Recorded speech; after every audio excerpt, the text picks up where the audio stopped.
शैपुरा नाम का एक शहर था जिसने एंथनी नाम के स्टूडेंट ने अभी डॉक्टरी की पढ़ाई खत्म की थी। अरे एंथनी, मैंने सुना कि तुमने इस साल भी टॉप किया। पक्का तुम बहुत अच्छे डॉक्टर बनोगे।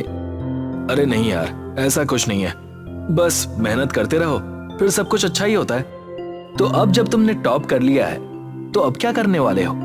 वही जो सारे स्टूडेंट्स करते हैं, हॉस्पिटल में काम। एंथनी ये कहकर अपने चर्च चला जाता है और प्रे करने लगता है। क्या हुआ बेटा, बहुत खुश लग रहे हो? जी, मैंने मेडिकल में टॉप किया है। बस मैं प्रे कर रहा था कि मैं एक अच्छा डॉक्टर बनूं। बेटा बस इस बात को याद रखना कि जब भी तुम डॉक्टर बन जाओ, जल्दी सफलता के पीछे मत भागना। जो सफलता जल्दी मिलती है उसे संभालने के लिए वैसा दिल भी चाहिए होता है। मैं समझ गया फादर, मैं तो टॉपर हूं। मैं जल्दी अपने लक्ष्य को पालूंगा। मैं अपना खुद का हॉस्पिटल खोल कर रहूंगा। बेटा तुम जो भी करो बस साफ मन और ईमानदारी से करना। इतना कहकर एंथनी चर्च से निकल जाता है और बड़े से अस्पताल में अपना इंटरव्यू देता है।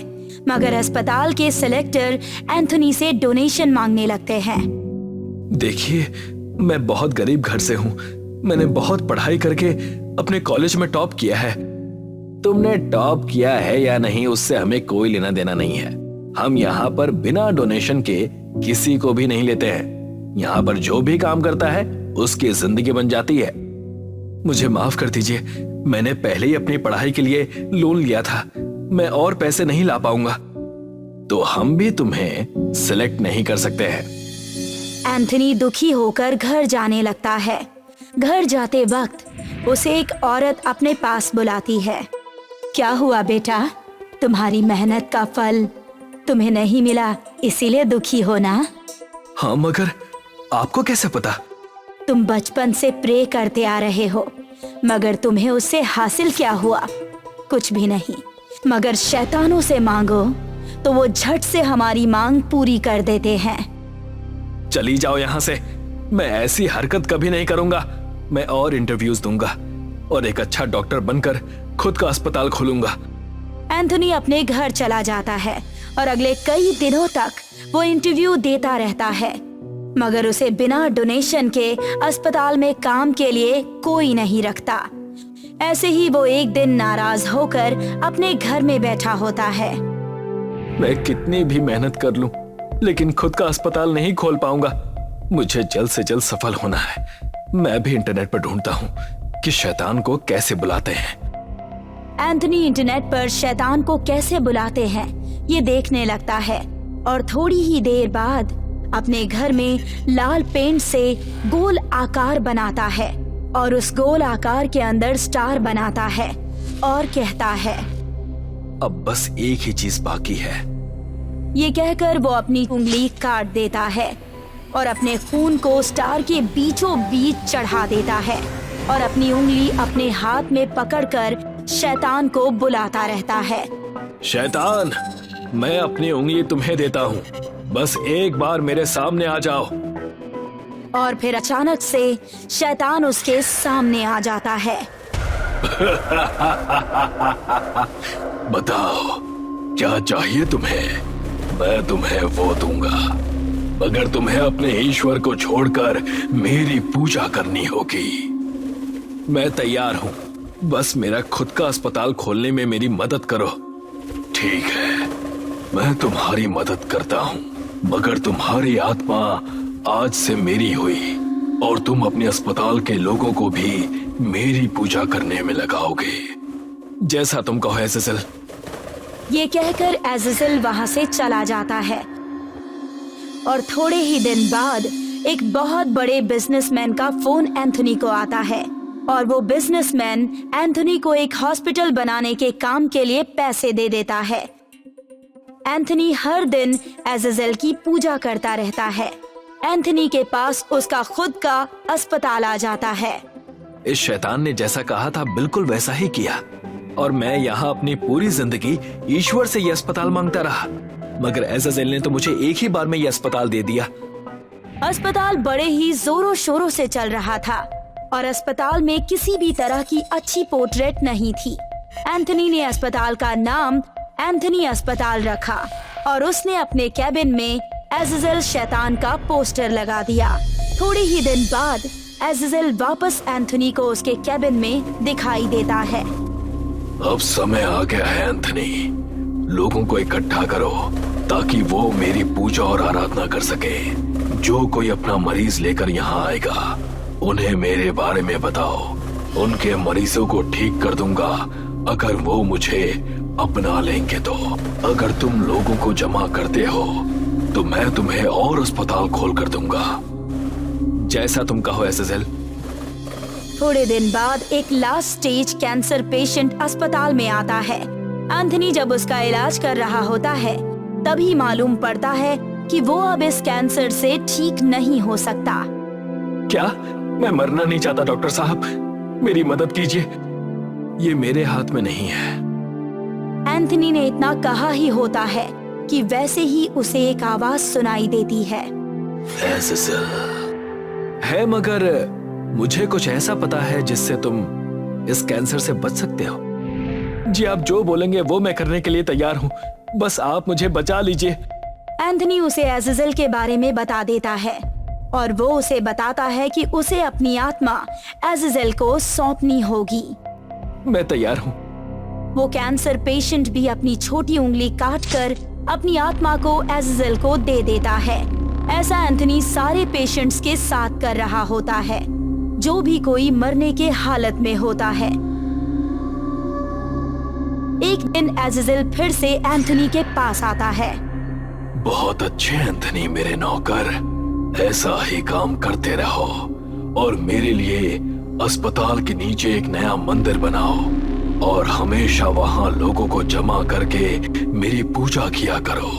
ग्रहण का दिन जल्दी आने वाला है, उस दिन मैं एक साथ तुम सबसे मिलूंगा। लेकिन मुझे अभी आपसे कुछ और नहीं चाहिए। मुझे अब ये सब करना ठीक नहीं लग रहा है। वो तो तुम्हें पहले सोचना चाहिए था एंथनी। एक शैतान से हाथ मिलाकर तुम मुकर नहीं सकते। मुकरने की कोशिश की तो तुम मौत की भीख मांगते रह जाओगे, मगर मौत तुम्हें छू कर लौट जाएगी। जैसा तुमने कहा है वैसा ही होगा। इतना कहकर एज़ेज़ेल वहाँ से चला जाता है। मुझसे बहुत बड़ी गलती हो गई।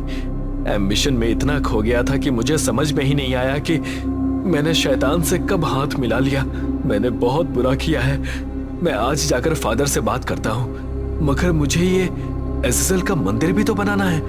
पहले मंदिर बनाकर सबको बुलाकर इसकी पूजा करता हूँ। एंथनी अपने अस्पताल के नीचे एज़ेज़ेल के लिए एक मंदिर बनवाता है और लोगों को इकट्ठा करता है। हे महान एज़ेज़ेल, आप महान हैं, जिसने मुझे अस्पताल बनाकर दिया और अपने सारे भक्तों की जान बचाई। अगले दिन सुबह सुबह एंथनी अपने चर्च में जाता है और सारी बातें पादरी जी को बता देता है। ये तुमने क्या कर दिया एंथनी? तुम भौतिकता में इतना खो गए कि तुमने शैतान से हाथ मिला लिया। मुझे माफ कर दीजिए, मुझसे बहुत बड़ी गलती हो गई है। मुझे बताइए मैं शैतान से अपना पीछा कैसे छुड़ाऊं? एक रास्ता है कि तुम अपनी आत्मा फिर से ले सकते हो। अपना सारा धन दौलत और अस्पताल सब छोड़ना होगा। हर वो चीज जो तुम्हें उस शैतान ने दी थी, वो सभी चीजें तुम्हें छोड़नी होंगी। नहीं, मैं ऐसा नहीं कर सकता। इससे अच्छा तो मैं उस शैतान के साथ ही रहूं। मैं जा रहा हूं फादर। एंथनी चर्च से अपने घर चला जाता है और जल्द ही अमावस्या का दिन आ जाता है और एंथनी के साथ कई सारे लोग एज़ेज़ेल को बुलाते हैं और एज़ेज़ेल वहां आ जाता है। मेरे भक्तों, कैसे हो आप सब? क्या मैंने तुम्हारी मदद नहीं की जब तुम तकलीफ में थे? हाँ, आपने हमारी मदद की। तो अब आप लोगों से मैं जो कहूंगा वो आपको करना होगा। हाँ, हम करेंगे जो भी आप कहेंगे। हमारे बीच एक ऐसा इंसान है जिसने मुझे धोखा देने की कोशिश की। मेरे लिए तुम सब उसे मिलकर मार दो। उसके 2 हाथ काटो, फिर 2 पैर और आखिर में गला। बस आप बताइए ये किसने किया? हम सब मिलकर उसे मार डालेंगे। इस एंथनी ने मुझे धोखा देने की कोशिश की। मार दो इसे। सारे लोग एंथनी को मारने के लिए तैयार हो जाते हैं और सब उसकी ओर बढ़ने लगते हैं। मुझे माफ कर दो एसएसएल, मुझसे गलती हो गई। और क्या मैंने तुम लोगों की मदद नहीं की? तुम्हें एसएसएल के बारे में बताकर मुझे मत मारो। नहीं नहीं नहीं। सारे लोग मिलकर एंथनी को मार देते हैं। मेरे भक्तों, चलो मेरे साथ मेरे घर। वो सभी लोगों को अपने साथ ले जाता है और अस्पताल में उसके बाद कोई नहीं जाता और अस्पताल हमेशा हमेशा के लिए खंडहर बन जाता है। शाम का समय था। राहुल अपने बचपन के दोस्त हेनरी के साथ गोवा बीच पर था। वो दोनों गोवा के ही रहने वाले थे। यार हेनरी, हम दोनों वीडियो बनाने में कितनी मेहनत करते हैं, मगर इतनी मेहनत करने के बावजूद भी हमारे सब्सक्राइबर्स ही नहीं बढ़ रहे। बिल्कुल सही कह रहे हो यार।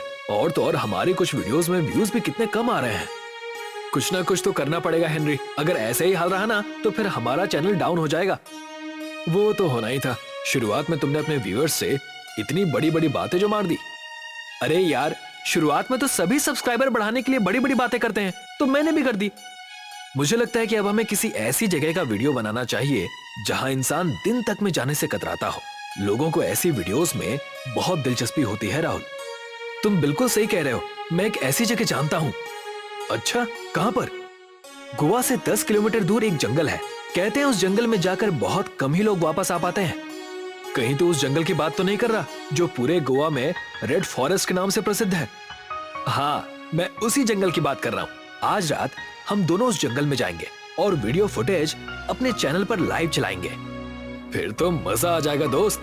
मैं ठीक 10 बजे तेरे घर पर आ जाऊंगा और मैं बाइक पर बाहर ही तेरा इंतजार करूंगा। रात में हेनरी तैयारी करने लगा। तभी उसका बड़ा भाई डैनियल उसके पास आकर बोला, टाइम देख रहे हो हेनरी? रात के 9:30 बज रहे हैं। तुम कहाँ जा रहे हो? भैया, आप तो अच्छी तरह से जानते हैं कि मैं और मेरा दोस्त यूट्यूबर्स हैं, तो मैं अपने काम के सिलसिले में उसी के साथ कहीं जा रहा हूँ। तुमसे कितनी बार कहा है कि ये फालतू की चीजें छोड़कर कोई काम धंधा करो, कुछ पैसे घर पर आएंगे। भैया, आजकल यूट्यूबर भी बहुत ज्यादा तरक्की कर रहे हैं। देखना, जब मैं प्रसिद्ध हो जाऊंगा ना, तब आपको मुझ पर गर्व होगा। ये सब बातें छोड़ो। तुम्हें पता है ना कि रात का डिनर फादर हमारे घर का ही करते हैं। जाओ, ये डिनर चर्च में फादर को दे आओ। भैया प्लीज आप दे आइए ना। राहुल मेरा अपने घर के बाहर इंतजार कर रहा होगा। लेकिन मेरी बात तो सुनो हेनरी। मगर हेनरी डैनियल की बात को सुने बगैर घर से बाहर निकल गया। डैनियल गुस्से से दांत पीसता हुआ रह गया और टिफिन लेकर वो चर्च की ओर चला गया। तुम तो आज अपने छोटे भाई को भेजने वाले थे ना? आजकल के बच्चों को तो आप जानते हैं फादर, बड़ों की बात सुनने का उनके पास समय कहाँ होता है। चिंता मत करो डैनियल, हेनरी अभी नौजवान है। बढ़ती उम्र के साथ साथ उसमें भी समझदारी आ जाएगी। इधर हेनरी राहुल के घर पर पहुंच गया। राहुल बाहर बाइक पर उसका ही इंतजार कर रहा था। हेनरी उसकी बाइक के पीछे बैठ गया। कुछ ही देर में राहुल की बाइक हवा से बातें करने लगी। लगभग आधे घंटे बाद राहुल और हेनरी सुनसान जंगल में खड़े हुए थे। ये जगह तो वाकई बहुत डरावनी है राहुल। जल्दी से अपना आईफोन निकाल। हेनरी ने अपना आईफोन निकाल लिया और उसे देखने लगा। लेकिन राहुल, यहाँ पर तो नेटवर्क ही नहीं आ रहे। ठीक से चेक करो। राहुल ने इतना कहा ही था कि तभी किसी के कदमों की आवाज उन दोनों के कानों में टकराई। क्या यहाँ पर हम दोनों के अलावा कोई और भी मौजूद है? नहीं यार, यहाँ पर तो सन्नाटे और वीराने के अलावा मुझे तो कुछ भी नजर नहीं आ रहा। तभी अचानक उन दोनों के सामने एक अजीब सा दिखने वाला दुबला पतला व्यक्ति आकर खड़ा हो गया। उस व्यक्ति ने अपने सिर पर गोल हैट लगाया हुआ था। वो व्यक्ति उनसे थोड़ी दूरी पर था। रात के अंधेरे में उसका चेहरा उन दोनों को दिखाई नहीं दे रहा था। वो व्यक्ति भारी आवाज में बोला, तुम दोनों कौन हो और इस जंगल में क्या कर रहे हो? हम दोनों दोस्त यूट्यूबर हैं, लेकिन आप कौन हैं? क्या तुम दोनों ने मिस्टर जोनाथन का नाम नहीं सुना? जोनाथन का नाम सुनकर वो दोनों बुरी तरह से चौंक पड़े। जोनाथन के बारे में तो सारा गोवा जानता है। कहीं तुम उस साइको की बात तो नहीं कर रहे जो आज से 40-50 साल पहले लापता हो गया था? उसके बारे में तो सभी लोग जानते हैं कि वो एक साइको किलर था, एक हत्यारा। लेकिन मैं उसकी कहानी पर विश्वास नहीं करता। मुझे लगता है कि वो लोगों ने सिर्फ बच्चों को डराने के लिए एक कहानी बनाई थी। हेनरी की बात सुनकर अचानक वो व्यक्ति अजीब से अंदाज में हंसने लगा और धीरे धीरे कदमों से चलता हुआ उन दोनों के पास आकर खड़ा हो गया। अब उस व्यक्ति का चेहरा उन दोनों को साफ साफ दिखाई दे रहा था। उसका चेहरा देखकर उनके गले से एक जोरदार चीख निकल गई। उस व्यक्ति के चेहरे की खाल उसकी हड्डियों से चिपकी हुई थी, जिस पर असंख्य कीड़े रेंग रहे थे। उसकी आंखें बिल्कुल अंगारे जैसी लाल थी। उस व्यक्ति ने जैसे ही अपने सिर से हैट उतारा तो राहुल और हेनरी को अपने शरीर का खून जमता हुआ सा महसूस हुआ। उन दोनों ने देखा कि उसका भेजा उसके हैट के साथ चिपक कर बाहर निकल कर आ गया था। अचानक वो मुस्कुराता हुआ उन दोनों की ओर देखकर बोला, तुम्हें ये जानकर खुशी भी होगी और अफसोस भी होगा कि तुम जिसे साइको और हत्यारा बोल रहे हो वो कोई और नहीं बल्कि मैं ही हूँ। उस व्यक्ति ने इतना कहा ही था कि तभी राहुल और हेनरी की आंखों में एक तेज धमाका हुआ और वो दोनों एक चीख के साथ वहीं पर मृत होकर गिर पड़े। अगले दिन उन दोनों की लाशें पुलिस को जंगल में मिली। डैनियल का रो रो कर बुरा हाल था। ज्यादा रोकर अपने आप को तकलीफ मत दो डैनियल, ईश्वर को यही मंजूर था। फादर, काश जाने से पहले वो मेरी एक बार बात सुन लेता। मैं उसे आपके पास भेजने वाला था। फादर, अगर वो यहाँ नहीं आता तो आज वो जीवित होता। ये सब दिल को बहलाने की बातें होती हैं डैनियल। सच तो ये है कि हेनरी और राहुल को इस जंगल में आना ही नहीं चाहिए था। अगले दिन उन दोनों का अंतिम संस्कार कर दिया गया। फादर अपने चर्च के अंदर तेजी से चहलकदमी कर रहे थे कि तभी चर्च के अंदर एक लंबी चौड़ी कदकाठी का नौजवान और एक सुंदर महिला फादर के सामने आकर खड़े हो गए। तुम दोनों कौन हो? मेरा नाम चार्ल्स है। मैं गोवा का नया इंस्पेक्टर हूँ और ये मेरी पत्नी ऐना है। ये एक पत्रकार है। हमें आपसे कुछ जरूरी बात करनी है फादर। कहो, मुझसे क्या बात करनी है? फादर, हमें कल के हादसे के बारे में आपसे कुछ पूछताछ करनी है। मैं आपकी बात का मतलब नहीं समझा। फादर, बात ये है कि जिस जंगल में कल 2 लड़कों की बुरी अवस्था में लाशें मिली, उनकी हत्या ठीक उसी प्रकार की गई है जैसा आज से 38 साल पहले गोवा में हत्याओं का सिलसिला चालू हुआ था। हमें डर है फादर कि वो साइको जिसने 38 साल पहले गोवा में आतंक ढा दिया था, कहीं वो वापस तो नहीं आ गया। ये तुम कैसी बातें कर रहे हो माइसन? और फिर उस साइको किलर से मेरा क्या लेना देना? हमने पुरानी फाइलों की जांच की है फादर, और हमें ये पता लगा है कि 38 साल पहले जोनाथन नाम का एक बूढ़ा शख्स इस चर्च में साफ सफाई का काम किया करता था और उसी वक्त आप इस चर्च में नए नए फादर बने थे। पूरे गोवा में सिर्फ आप ही वो शख्स हैं जो उसके बारे में हमें जानकारी दे सकते हैं। मुझे जितनी जानकारी थी मैं 38 साल पहले पुलिस को दे चुका हूँ माय चाइल्ड। फिर भी आप हमें उसके बारे में कुछ तो बता सकते हैं ताकि हमें इस केस में कुछ मदद मिल सके और हम उसे पकड़ लें ताकि और बेगुनाह मरने से बच जाएं। तुम दोनों बिल्कुल बच्चों जैसी बातें कर रहे हो। जोनाथन आज से 38 साल पहले 55 साल का था। अरे अब तक तो वो मर गया होगा। और फिर उस रेड फॉरेस्ट के बारे में कौन नहीं जानता? वो जंगल एक हॉन्टेड जंगल है। वहाँ तो लोग वैसे भी अक्सर लापता हो जाते हैं। फादर फाइल्स के मुताबिक जोनाथन उसी रेड फॉरेस्ट में पुलिस से बचकर भागा था और उस दिन के बाद वो आज तक नहीं मिला। लेकिन कल की हत्याएं बता रही है कि शायद वो अभी भी जीवित है। ठीक है, अगर मेरे वहाँ जाने से तुम सब लोगों को मदद मिलती है तो मैं वहाँ जाने के लिए तैयार हूँ। फादर ने इतना कहा ही था कि तभी वहाँ पर डैनियल आकर खड़ा हो गया। फादर, मैं भी आपके साथ चलूंगा। डैनियल, तुम्हारी वहाँ कोई आवश्यकता नहीं है। नहीं फादर, इस दुनिया में सिर्फ मेरा इकलौता छोटा भाई ही था जो कि अब नहीं रहा। मैं उस हत्यारे को अपने हाथों से सजा देना चाहता हूँ फादर। कुछ ही देर में फादर, डैनियल, चार्ल्स और एना रेड फॉरेस्ट में खड़े हुए थे जहाँ पर अजीब सा कोहरा छाया हुआ था।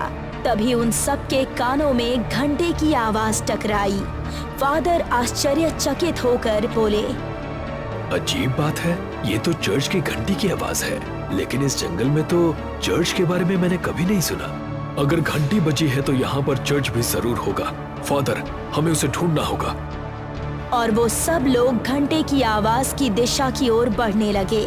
कुछ देर के बाद वो सब एक बहुत पुराने चर्च के सामने खड़े हुए थे। रात की चादर ने पूरे जंगल को लपेट लिया था। रात के 8 बज चुके थे। उस जंगल में जानवरों की अजीबोगरीब आवाजें आनी शुरू हो चुकी थी। फादर, डैनियल, चार्ल्स और एना धीरे धीरे कदमों से चर्च के सामने जा पहुंचे और वहां का मंजर देखकर उनकी आंखें दहशत से फटी की फटी रह गई। चर्च के बाहर एक अजीब सी भयानक मूर्ति रखी हुई थी। अजीब बात है, इस तरह की मूर्तियां तो जोनाथन बनाया करता था। मैं आपकी बात का मतलब नहीं समझा। बरसों पहले जोनाथन ईश्वर का भक्त था, मगर पता नहीं अचानक उसे क्या हो गया। उसकी दिलचस्पी मूर्तियां बनाने में लग गई और वो अजीब और गरीब दिखने वाली बड़ी भयानक मूर्तियां बनाने लगा। और वो लोगों से कहता था कि ये मूर्तियां रात में जीवित होकर उससे बात किया करती हैं। उसके बाद वो चर्च से चला गया। चर्च से जाने के बाद ही गोवा में हत्याओं का सिलसिला शुरू हो गया। रिपोर्ट के मुताबिक वो पूरी तरह से साइको हो चुका था। वो लोगों को सिर्फ इस बात पर बड़ी बेरहमी से मार देता था कि वो ईश्वर के भक्त क्यों हैं। एना ने इतना कहा ही था कि तभी एक तेज हवा का झोंका उन सबके गालों से बुरी तरह से टकराया और अचानक से किसी के कदमों की आहट गूंजने लगी। एक काली रोशनी के साथ कुछ ही क्षणों में वही दुबला पतला व्यक्ति उन सब के सामने खड़ा हुआ था। वो उनसे थोड़ी दूरी पर था। उसका चेहरा किसी को भी साफ साफ दिखाई नहीं दे रहा था। ऐसा कैसे संभव हो सकता है? तुम्हें जीवित नहीं होना चाहिए। तुम तो जोनाथन हो। फादर की बात सुनकर चार्ल्स ने तुरंत अपनी पिस्तौल निकाल ली और ताबड़तोड़ गोलियां उस भयानक दिखने वाले शख्स के ऊपर चला दी, मगर गोलियों का उसके ऊपर कोई असर नहीं हुआ। अचानक वो भयानक दिखने वाला व्यक्ति, जो कि असल में जोनाथन था, हंसता हुआ उन सब की ओर देखकर बोला, तुम सबको तुम्हारी यहाँ पर मौत खींच कर लाई है। बेवकूफ इंसान। इंसानों की बनाई हुई ये लोहे की पिस्टल मेरे सामने खिलौने से ज्यादा कुछ नहीं है। लेकिन तुम जीवित कैसे हो जोनाथन? फादर, अजीब बात है कि मैं भी तुम्हारी ही तरह किसी समय ईश्वर का भक्त था। फिर एक दिन अचानक मेरे सपने में एक शैतान जैसा दिखाई देने वाला व्यक्ति आया और उसने मुझे अमर बनाने का वादा किया। अमर कौन नहीं बनना चाहता फादर? और देखो, आज मैं तुम्हारे सामने जीवित खड़ा हूँ। इतना बोलकर जोनाथन धीरे धीरे कदमों से चलता हुआ उन चारों के सामने आकर खड़ा हो गया। जोनाथन का चेहरा देखकर डैनियल, एना और चार्ल्स के गले से एक जोरदार चीख निकल गई। जिसे तुम अमरता कह रहे हो मूर्ख, उसे अमर होना नहीं कहते। कभी आईने में तुमने चेहरा भी देखा है अपना? तुम इंसान से शैतान बन चुके हो। सही कहा तुमने फादर। 38 साल पहले मैं पुलिस की गोलियों से घायल होकर इसी चर्च के बाहर छुपा हुआ था। तब मेरे सपने में शैतान आया। उसने मुझसे मेरी आत्मा का सौदा करने के लिए कहा। इतना बोलकर जोनाथन डैनियल और चार्ल्स की ओर बुरी तरह से घूरने लगा। उसके घूरते ही उन दोनों की आंखें एक धमाके के साथ फट गई।